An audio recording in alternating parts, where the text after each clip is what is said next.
Em 1792, na Inglaterra, Mary Wollstonecraft escreve um dos grandes clássicos da literatura feminista, A Reivindicação dos Direitos da Mulher, onde defendia uma educação para meninas que aproveitasse seu potencial humano. Em 1827, surge no Brasil a primeira legislação relativa à educação de mulheres. Em 1832, a brasileira Nísia Floresta, do Rio Grande do Norte, defendia mais educação e uma posição social mais alta para as mulheres. Lança uma tradução livre da obra pioneira da feminista inglesa Mary Wollstonecraft. Inspirada nesta obra, Nísia escreve Direitos das Mulheres e Injustiças dos Homens. Mas Nísia não fez uma simples tradução. Ela se utiliza do texto da inglesa e introduz suas próprias reflexões sobre a realidade brasileira. É por isso considerada a primeira feminista brasileira e latino-americana. 1848. Estados Unidos, Nova York. Acontece a convenção em Seneca Falls, o primeiro encontro sobre direitos das mulheres. Em 1857, Estados Unidos. No dia 8 de março, em uma fábrica têxtil em Nova York, 129 operárias morreram queimadas numa ação policial, porque reivindicaram a redução da jornada de trabalho de 14 para 10 horas diárias e o direito à licença maternidade. Mais tarde foi instituído o Dia Internacional da Mulher, 8 de março, em homenagem a essas mulheres. Em 1862, durante as eleições municipais, as mulheres podem votar pela primeira vez na Suécia. 1932, Brasil. Getúlio Vargas promulga o novo Código Eleitoral, garantindo finalmente o direito de voto às mulheres brasileiras. 1945. A igualdade de direitos entre homens e mulheres é reconhecida em documento internacional, através da Carta das Nações Unidas. Nesse mesmo ano, as mulheres francesas, italianas e japonesas conquistaram o direito ao voto. Em 1948, a holandesa Fanny Blankers-Koen, 30 anos, mãe de 2 crianças, foi a grande heroína individual da Olimpíada, superando todos os homens ao conquistar 4 medalhas de ouro no atletismo. 1974. Na Argentina, Isabel Perón torna-se a primeira mulher a ocupar o cargo de presidente. 1988. Brasil. Através do lobby do batom, liderado por feministas e pelas 26 deputadas federais constituintes, as mulheres obtêm importantes avanços na Constituição Federal, garantindo a igualdade a direitos e obrigações entre homens e mulheres perante a lei.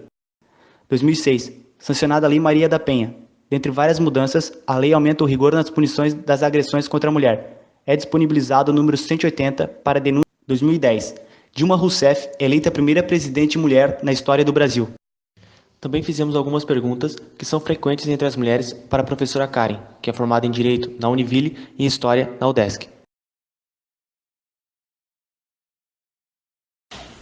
Desde 1912, o Brasil discute a criação de leis que protejam as mulheres, mas só em 1932 foi instituído pela primeira vez a proibição do trabalho feminino no período da noite.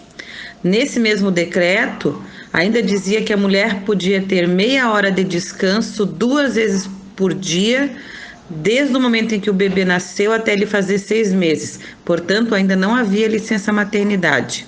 Na Constituição de 1932, o artigo 121 proibia a discriminação dos salários das mulheres. Eles deveriam ser iguais aos do homem, e a mulher não poderia trabalhar em locais insalubres. Ela podia descansar logo após o parto, não perderia o emprego e nem perderia o salário, mas esse repouso era somente de 1 dia.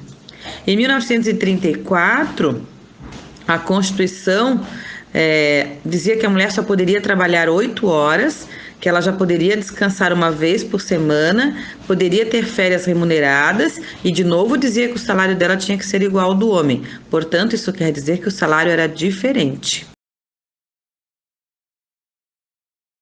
Na legislação brasileira, o limite de horário para trabalhar são 44 horas semanais. Isso significa que a lei é igual para homens e mulheres. Não existe diferença no tempo do trabalho, existe apenas o número máximo de horas trabalhadas. Às vezes, algumas profissões, elas têm um limite de horário, mas tanto faz se ela é para meninos ou para meninas.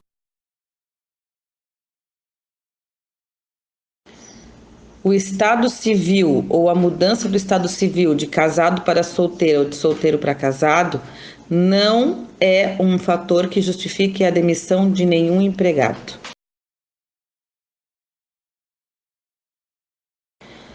Toda mulher que estiver grávida tem direito à licença maternidade no caso do nascimento de uma criança.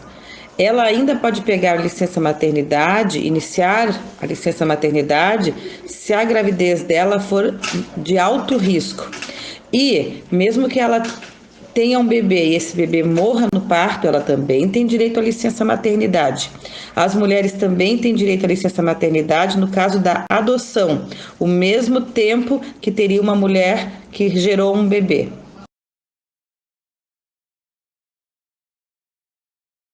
A mulher pode fazer horas extras, mas dentro do possível na nossa legislação. É preciso esperar 15 minutos entre o horário normal de trabalho para então começar o período de hora extra. E ela nunca pode ultrapassar um limite mensal de horas, idêntico ao masculino.